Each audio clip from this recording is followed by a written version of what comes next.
Google ஃபோட்டோஸ்குள்ள remix அப்படிங்கிற ஒரு option வந்திருக்கு. எஸ், ரீமிக்ஸ் யுவர் ஃபோட்டோ அப்படிங்கிற இந்த ஆப்ஷன் மூலியமா டிஃபரெண்டான ஸ்டைல்ஸ்ல பார்த்தீங்கன்னா உங்களோட ஃபோட்டோஸ் வந்து எடிட் பண்ண முடியும். அதை பத்தி இந்த வீடியோல ஃபுல் ஃபிளெட்ஜா பார்க்க போறோம். வாங்க வீடியோக்குள்ள போலாம். ஃபர்ஸ்ட் ஆஃப் ஆல் உங்க கூகுள் ஃபோட்டோஸ் வந்து நல்லா அப்டேட் பண்ணிக்கோங்க.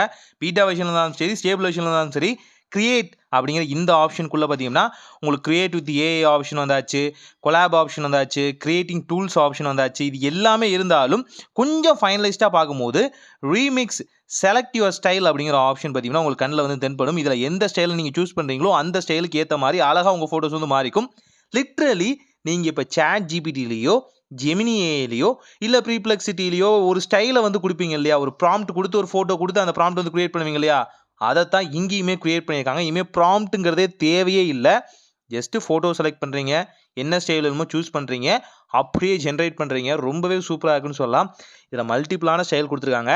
இப்போ இது ப்ரீ எவால்வேஷன் வெர்ஷனில் தான் இருக்குது. அதாவது ஒரு 10லேருந்து 15 ஸ்டைல்ஸ் வரைக்கும் கொடுத்துருப்பாங்க. இதை தாண்டியும் பார்த்தீங்கன்னா எக்கச்சக்கமான விஷயங்கள் நாங்கள் கொண்டு வருவோம். கரண்ட் ட்ரெண்டுக்கு ஏற்ற மாதிரி பார்த்தீங்கன்னா நாங்கள் வந்து கொண்டு வருவோம் அப்படின்னு சொல்லியிருக்காங்க. பண்ண வேண்டியதெல்லாம் ஒன்றே ஒன்று தான். எந்த ஸ்டைல் வேணுமோ அதை சூஸ் பண்ணுங்கள், உங்கள் ஃபோட்டோ செலக்ட் பண்ணுங்கள். இப்போ ஜென்ரேட் அப்படிங்கிற ஆப்ஷனை கொடுத்தாலே போதுமானது. ஆட்டோமேட்டிக்காக பார்த்தீங்கன்னா உங்களுக்கு ஜென்ரேட் ஆகிடுது. என்ன ஒரு ஸ்பெசிஃபிக்கான டைமிங் அப்படிங்கிற எடுத்துக்கிறது.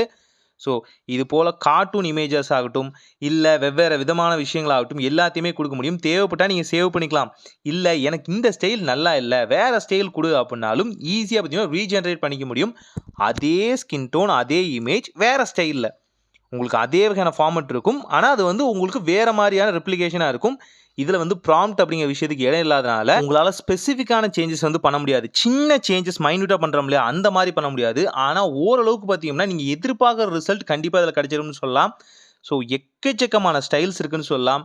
கார்ட்டூன், அனிமி, ப்ளஸ் பார்த்தீங்கன்னா பேஜஸ்ஸு, தென் பார்த்தீங்கன்னா ஸ்கெட்சிங் ஆர்ட்டு, இன்னும் எக்கச்சக்கமான விஷயங்கள் இருக்குது. இதில் ஜாப்பனீஸ், சைனீஸ் அந்த மாதிரியான விஷயங்கள், சூப்பர் கான்ட்ராவில் அந்த கேமிங் வெர்ஷன் வரும் இல்லையா, அந்த மாதிரியான விஷயங்கள், அந்த பிக்சல் டென்சிட்டி மாதிரியான மாற்றுறது எல்லாமே இதுக்குள்ள அவைலபிளாக இருக்குன்னு சொல்லலாம். பெயிண்டிங் வெர்ஷன் கூட அவைலபிளாக இருக்குது. ஆர்ட்டோ, மொசோக்கோ, இது போல் பல விஷயங்கள் அவைலபிளாக இருக்குன்னு சொல்லலாம். ஜஸ்ட் செக் பண்ணி பாருங்கள். ஒரே ஃபோட்டோவே உங்களால் மல்டி லெவலில் பார்த்தீங்கன்னா எடுத்துகிட்டு போக முடியும்னு சொல்லலாம். நான் எப்பயாவது தான் ப்ரோ நல்ல ஃபோட்டோவே எடுப்பேன், 10 ஃபோட்டோ எடுத்தால் அதை ஒரு ஃபோட்டோ நல்லா வரும் அவ்வளோதான் அப்படின்னு சொல்கிற என்ன மாதிரி ஆளுங்களா இருந்தீங்கன்னா கண்டிப்பாக இந்த ஃபீச்சர் உங்களுக்கு யூஸ்ஃபுல்லாக இருக்கும். ஜஸ்ட் ட்ரை பண்ணி பார்த்துட்டு எப்படி இருக்குன்னு கமெண்ட்டில் சொல்லுங்கள். ஒரு நல்ல மாற்றம் இதாக நடக்கட்டும்.